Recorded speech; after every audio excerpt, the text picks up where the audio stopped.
ٹیپو سلطان، جن کا نام سر ٹیپو سلطان فتح علی خان تھا، ایک مشہور مسلمان شاہی حکمران اور سپاہی تھا جو 18ویں اور 19ویں صدیوں میں مشہور ہوا۔ وہ میسور ریاست کے بادشاہ تھے اور ان کا حکمرانی وقت 1782 عیسوی سے 1799 عیسوی تک رہا۔ ٹیپو سلطان کو شیر حیدر نام سے بھی مشہوری حاصل ہے، جو ان کے بابا سلطان حیدر علی کے ایک خواب میں نظر آئے تھے۔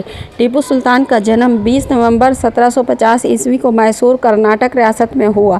ان کا باپ سلطان حیدر علی ٹیپو سلطان کا پیشگوئی کرتے تھے۔ ان کی طرف سے میسور ریاست کی سپاہی فوج کا قائد بنایا گیا۔ ٹیپو سلطان کا تعلیم ایک بہترین مسلمان عالم سید غوث الدین کی نگرانی میں ہوا۔ انہوں نے فلسفہ، فقہ، حساب شمار اور جیومیٹری میں اعلیٰ سند حاصل کی۔ ٹیپو سلطان کو اپنے باپ کی موت کے بعد میسور ریاست کے بادشاہ بنا دیا گیا۔ وہ ایک تاجدار اور بہادر حکمران تھے جو اپنی عوام کے لیے عدل و انصاف کی فراہمی کرتے تھے۔ ٹیپو سلطان نے آزادی کی خواہش رکھی اور انہوں نے میسور کو انگریزی حکومت سے آزاد کرنے کی کوشش کی۔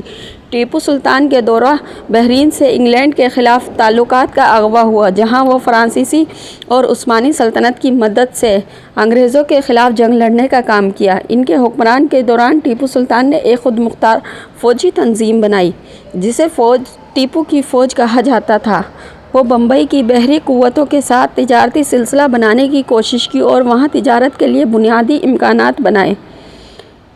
1799 عیسوی میں ٹیپو سلطان کی میسور ریاست پر حملہ کیا اور میسور ریاست کو غلام بنا لیا۔ ٹیپو سلطان نے اس جنگ میں بہت بہادری سے لڑائی کی، مگر انہوں نے شہادت کی موت لی۔ ان کی شہادت کے بعد انہوں نے تاریخ میں ایک مقام حاصل کیا۔ وہ ایک مقامی قومی ہیرو بن گئے ہیں۔ ٹیپو سلطان کی زندگی اور جدوجہد نے بہت سے لوگوں کو متاثر کیا۔ انہوں نے مسلمانوں کی آزادی کی خواہش کو اور اپنے عوام کو آباد کرنے کی خواہش کو نمٹایا۔ ٹیپو سلطان کا حکومتی دور میسور ریاست کی تاریخی خلافتوں میں ایک روشن، دانشور، عدل و انصاف پسند اور جدوجہدی شخصیت کے طور پر یاد کیا جاتا ہے۔ آج بھی ٹیپو سلطان کی باتیں اور کردار تاریخی حقیقتوں کی روشنی میں لوگوں کو متاثر کرتی ہیں۔ انہوں نے مسلمانوں کی قومیت کی خواہش کو زندہ رکھا اور آزادی کی ترقی کے لیے جنگ کی۔ ان کی جدوجہد اور قربانیوں کو یاد رکھنا ہماری ذمہ داری ہے تاکہ ہم ان کے لیے احترام اور شکر گزار ہو سکیں۔ ٹیپو سلطان کے دور حکومت میں وہ اقدامات اٹھائے گئے جو ان کی شہرت کو بڑھا دیا، ان کو مشہور بنایا۔ ان کا تعلق فرانسیسی اور عثمانی سلطنتوں سے بہت قریب تھا۔ انہوں نے ناپولیون بوناپارٹ کی فرانسیسی حکومت کی سمعت حاصل کی اور عثمانی سلطنت کے ساتھ تعاون کیا۔ ٹیپو سلطان نے ایک خود مختار فوجی تنظیم بنائی جو ٹیپو کی فوج کہلائی۔ یہ فوج عظیم قوت رکھتی تھی جو ان کی حکومتی دور میں میسور ریاست کو مضبوطی دیتی تھی۔ ٹیپو سلطان نے اپنی فوج میں تجدیدی نظام عسکری کو مد نظر رکھتے ہوئے فوج تجربات کو متحد کیا اور نئے تاکتیکوں کو استعمال کیا۔ انہوں نے بمبئی کو اپنا تجارتی مرکز بنانے کی کوشش کی اور وہاں تجارتی بنیادیں رکھیں۔ انہوں نے اقتصادی ترقی کے لیے منصوبوں کو مد نظر رکھا جو انہوں نے ترقی کے سلسلے کو بہتر بنائے تھے۔ ٹیپو سلطان نے اپنے حکومتی دور میں مؤثر سیاسی اصلاحات بھی کی۔ وہ عدل و انصاف کی فراہمی کو توسیع دیتے رہے اور غریبوں کی سہولتوں کو مد نظر رکھتے رہے۔ انہوں نے مختلف سوشل ویلفیئر منصوبوں کی بھی بنیادیں رکھیں جو عوام کے لیے فائدہ مند ثابت ہوئیں۔ ٹیپو سلطان کی زندگی اور جدوجہد کے بارے میں اہم کتابیں اور مصنفین موجود ہیں جو ان کی خدمات کو بیان کرتی ہیں۔ انہوں نے میسور ریاست کو بڑی ترقی دی اور ان کی شہادت کے بعد وہ ایک قومی ہیرو بنے رہے جن کو لوگ آدمی عزیز سمجھتے ہیں۔ ٹیپو سلطان کا دینی احساس بھی بہت بلند تھا اور انہوں نے اسلام کی ترویج کے لیے اقدامات کیے۔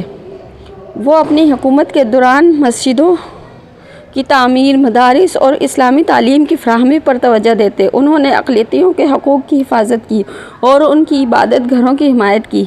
ٹیپو سلطان کا فنون حرب کے لیے بھی خاص تاثر تھا۔ وہ ایک بہترین طاقتی جنگجو تھے اور انہوں نے حدیث روزمرہ کو استعمال کرتے ہوئے نئی ساز و سامان، ہتھیاروں اور قومی فوجی تربیت کی تشکیل دی۔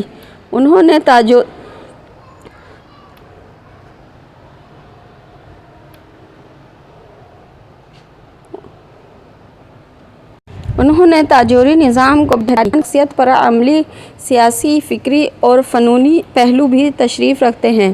انہوں نے متنازع مصنفین میں لکھا، اشعار کیے اور خطوط کھینچے۔ ان کی علمی تحصیلات کے ذریعے وہ بہت سے عوام میں ماہر بنے اور انہوں نے تاریخ، علوم حیات، جغرافیہ، فلسفہ اور ادب کے شعبوں میں اپنی تحقیق بھی کی۔ ٹیپو سلطان کی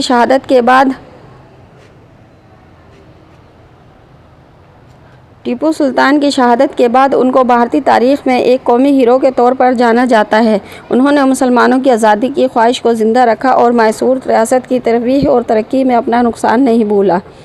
ان کے جدوجہد اور قربانیوں کو یاد رکھنا اہم ہے تاکہ ہم ان کے عظیم کاموں کو سر جھکا سکیں اور ان کے لیے احترام اور قدر کا اظہار کر سکیں۔